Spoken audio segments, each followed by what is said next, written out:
Le balado d'aujourd'hui vous est présenté par Cooperators. Ces représentants, des membres de votre collectivité, comprennent les défis auxquels les entreprises comme la vôtre font face. Ils sont là pour vous aider à protéger ce que vous avez travaillé si fort à bâtir et pour vous offrir la tranquillité d'esprit grâce à des conseils professionnels, à des solutions d'assurance qui vous conviennent et à une gamme complète de protection. Consultez le cooperators.ca pour trouver un représentant dès aujourd'hui. Welcome to Canada's podcast, the number one podcast for entrepreneurs by entrepreneurs. Donc, bienvenue à Canada's podcast. Donc, aujourd'hui, je suis avec Mélissa Lambert, qui est fondatrice des sacs pratiques vegan Lambert. Donc, Mélissa, merci d'être avec nous. Ça me fait plaisir. Génial. Donc, Mélissa, on le sait, au Québec, on connaît les sacs Lambert. On t'a peut-être même vu dans l'Œil du Dragon. Dans le fond, parle-nous là, de l'histoire là, derrière l'entreprise. Comment tu es devenue entrepreneur? En fait, j'ai toujours voulu être un jour dans ma vie entrepreneur. J'étais gestionnaire de marque dans une grande entreprise de télécommunications depuis plusieurs années. Là, ça faisait près de 7 ans. Et je cherchais vraiment comme une idée de démarrage. Puis c'est vraiment enceinte de mon deuxième enfant que je cherchais un sac qui était à la fois chic et pratique et de maternité parce que, bon, j'allais être en congé de maternité. Je cherchais sur le marché puis je trouvais vraiment pas le sac que je cherchais. À ce moment-là, c'était tous des sacs bandoulières. Il y avait vraiment rien qui était comparable à ce qu'on a finalement lancé. Donc, j'ai eu l'idée de partir un projet de 3 modèles de sacs avec une designer montréalaise qui a réussi comme à mettre sur papier un peu les idées que moi j'avais en tête parce que j'ai zéro background en mode, fashion. Moi, mon background, c'est vraiment comme marketing. J'ai un diplôme d'études supérieures en comme marketing ou HSC. Fait que c'est vraiment ma force, c'est ça. Donc, je me suis alliée avec une designer. On a commencé à travailler sur le projet alors que j'étais enceinte. Puis quand j'ai accouché, je m'étais donné comme 6 mois pour lancer mon projet d'affaires. Donc, à tous les jours, même si j'étais en congé de maternité, je m'occupais de mon bébé, mais je me donnais comme objectif de faire une action par jour. Fait que je me suis dit, c'est à tous les jours, j'envoie un courriel, je fais une petite rencontre, je fais quelque chose, je fais avancer le projet. Avec la théorie des baby steps, je me disais, au final, à la fin de la semaine, je vais avoir quand même avancé mon projet. C'est vraiment de cette façon-là que j'ai réussi, après 6 mois, à lancer mon site web pour tester l'engouement de mon projet et tout ça.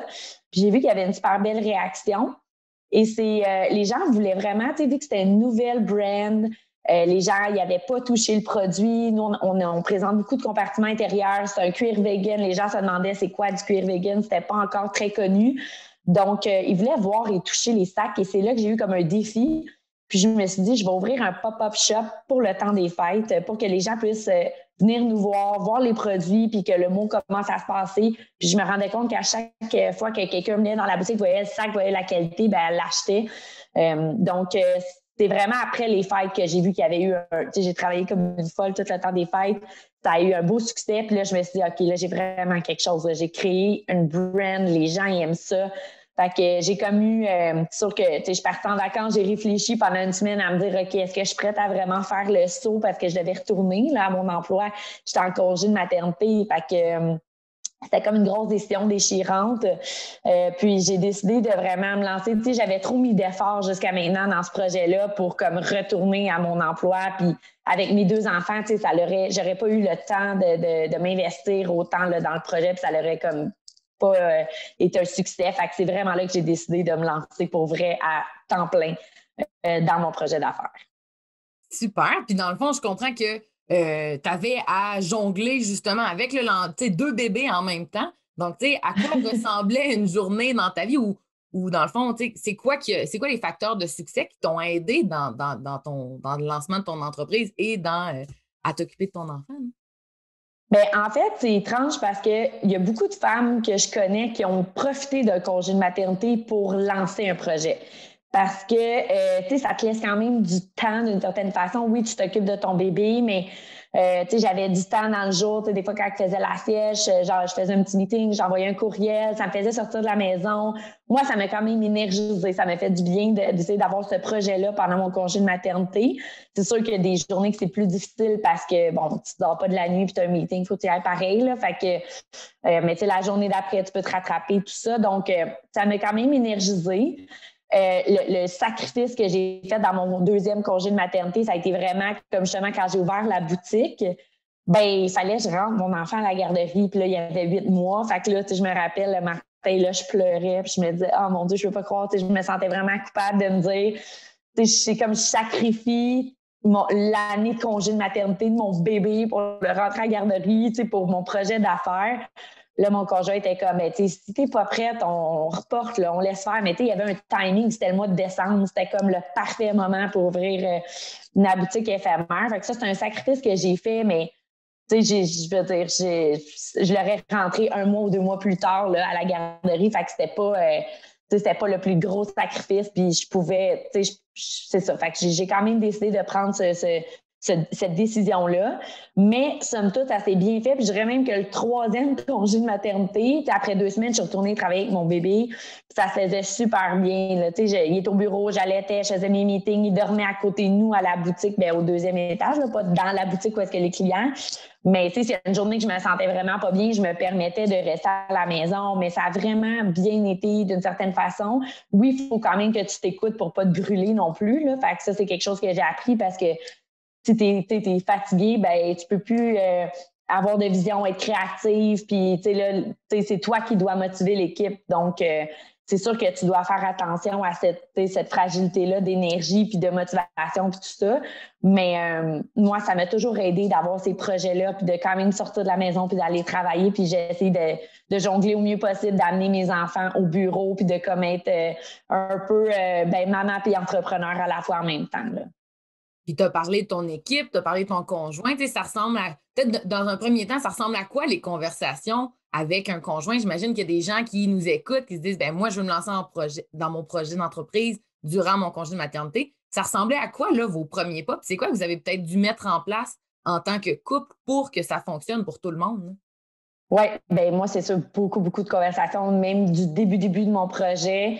Il m'a toujours encouragé, ne sachant pas où on allait exactement avec ça, mais je pense que c'est une bonne idée, vas-y, il m'a toujours encouragé. Puis ça, je pense que c'est important d'avoir le support de quelqu'un, d'un conjoint avec toi, parce que oui, ça demande des sacrifices.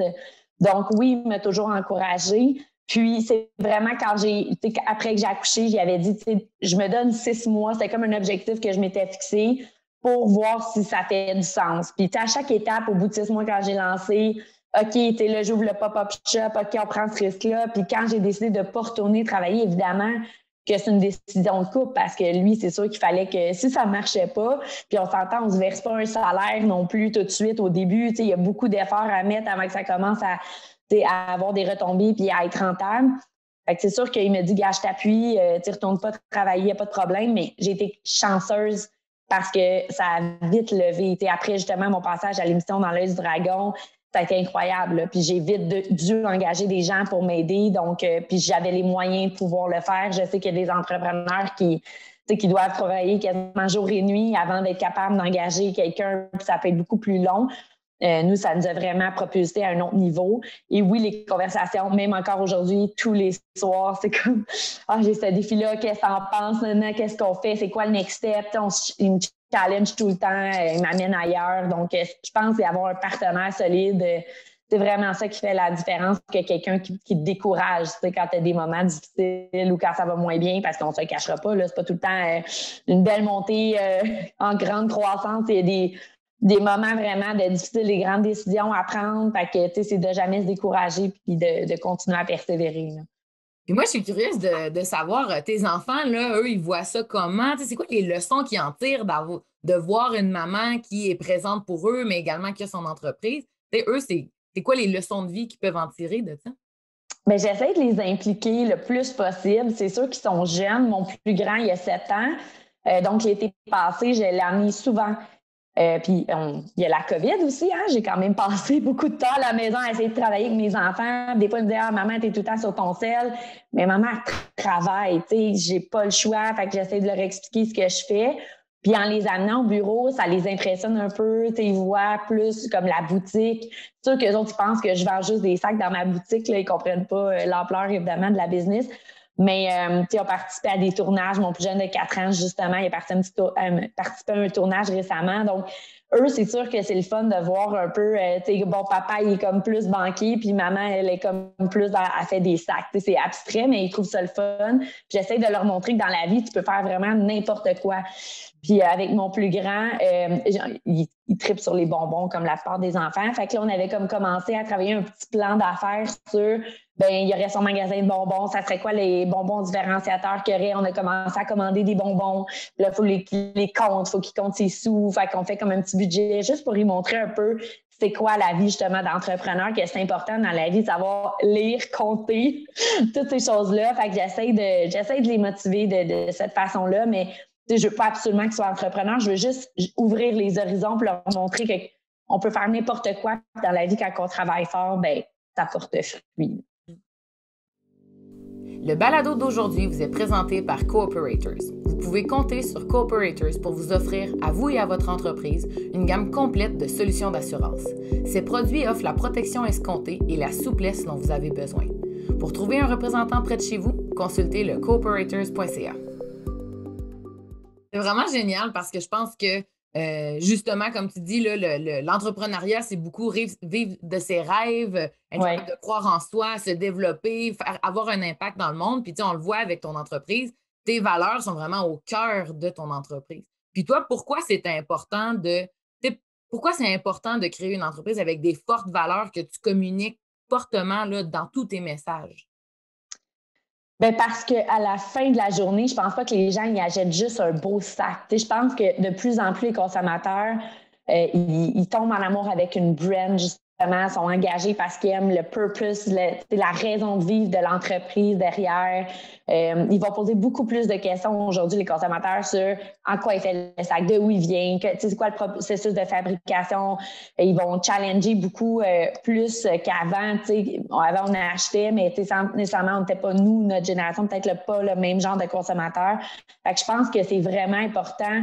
Puis, j'ai vraiment à cœur, une des valeurs qu'on met de l'avant, c'est un peu le girl power. On est toute une équipe de femmes qui run la business. Fait que, j'aime ça encourager les femmes. Ma directrice de marque et e-commerce, c'est une femme. On est toutes des femmes. Pas qu'on n'aime pas les hommes puis qu'à un moment donné, il n'y aurait pas d'hommes qui pourraient intégrer l'entreprise, mais je trouve ça quand même beau à voir que toute la business est runnée par une équipe de femmes pour le moment.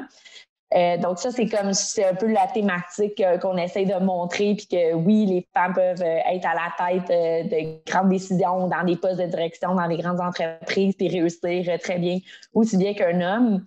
Et aussi, tout le volet plus éco-responsable. Dans le fond, nous, on est une entreprise vegan.